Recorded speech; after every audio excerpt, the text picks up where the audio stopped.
Kan ini judicial review itu sendiri, Pak.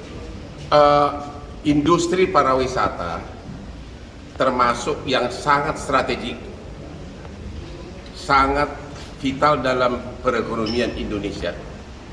Kita udah kalah sama Thailand dan Dubai. Dubai sekarang nomor 1.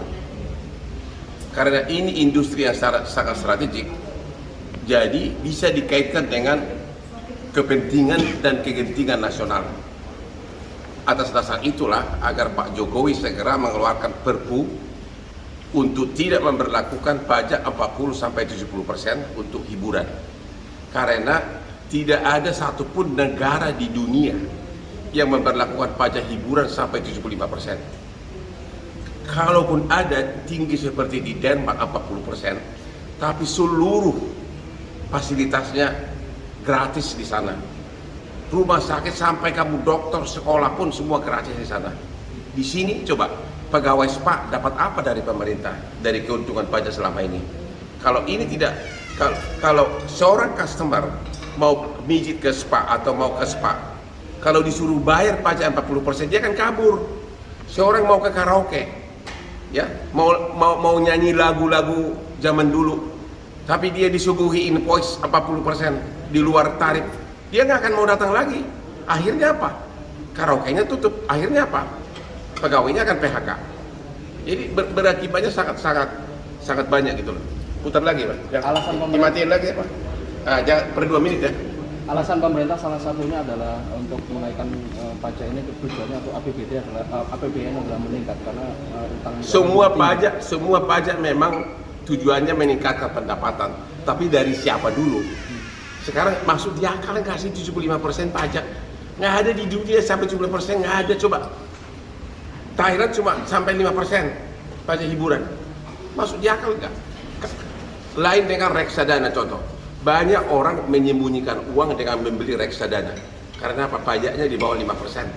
Itu triliunan uang di sana, triliunan uang di sana. Aku tahu karena aku pengacara konglomerat, triliunan di sana. Begitu kau punya duit banyak, sembunyikan caranya beli reksadana. Pajaknya kalau nggak salah cuma 1%.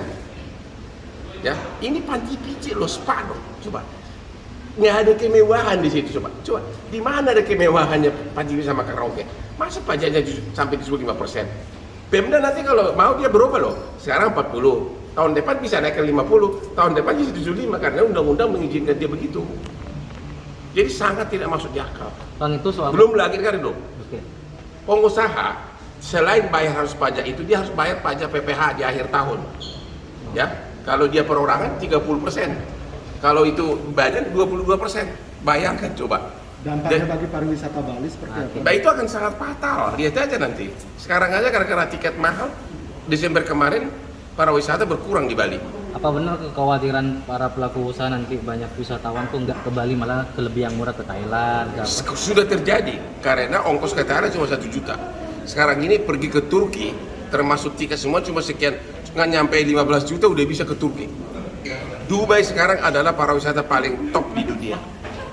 Bang, solusinya apa? Satu-satunya Perpu atau ada solusi lain? Paling cepat adalah Perpu, karena kalau harus menunggu hak uji material ini terlalu lama. Perpu, mumpung sebelum pemilu ini saatnya Pak Jokowi memberikan hal yang sangat membantu rakyat. Karena industri pariwisata itu adalah industri kelas yang dinikmati, bukan industri besar-besaran seperti batu bara, seperti emas, seperti perbankan. Ini industri rakyat, industri kerakyatan. Coba, pegawainya pun rata-rata itu di bawah, hampir rata-rata semuanya adalah gaji UMR. Kalau tekanan ini misalnya tidak didengar oleh pemerintah, termasuk oleh Presiden Jokowi, kira-kira Ya hanya bisa hak uji material ke MK, nggak ada pilihan lain.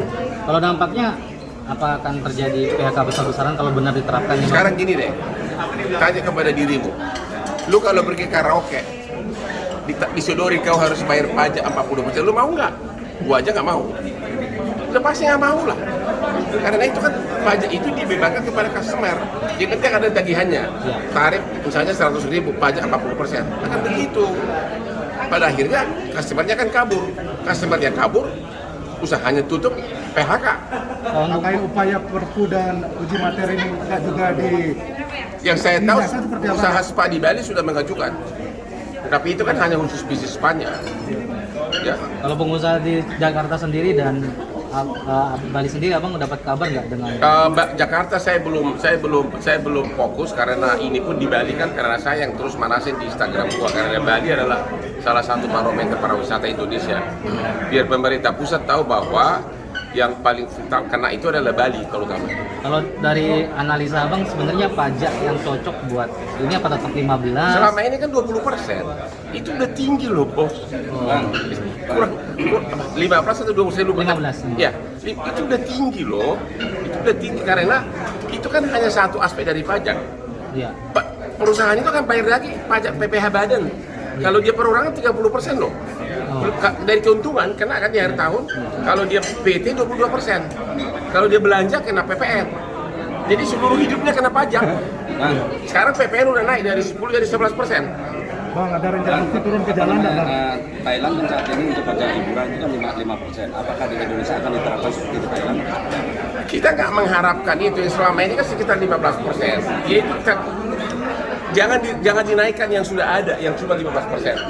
Menyaingi Thailand udah berat. Dubai sekarang saingan paling utama, Dubai. Bahkan pajak alkohol di Dubai itu digratiskan. Coba lihat cewek-cewek cantik dari Jakarta sekarang, tujuannya kemana? Dubai. Pak Abang mendukung nggak aksi turun demo? Bos, ya jelas lah, itu kan hak demokrasi orang.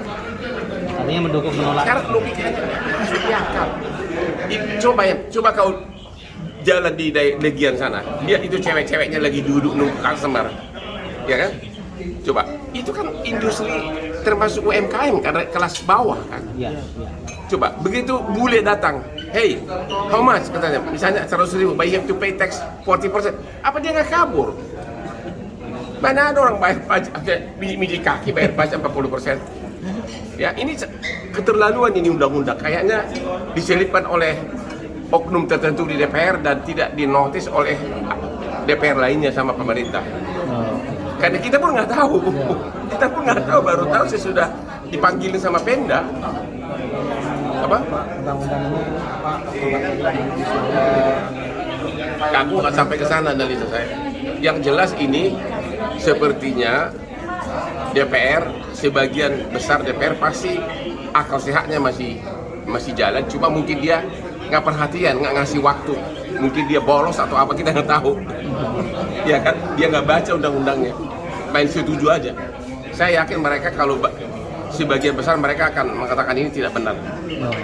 Coba, yuk bayangin aja loh. Ini industri, kalau ini industri batu bara, tambang emas, perbankan, ya oke lah. Itu kan penuh dengan uang.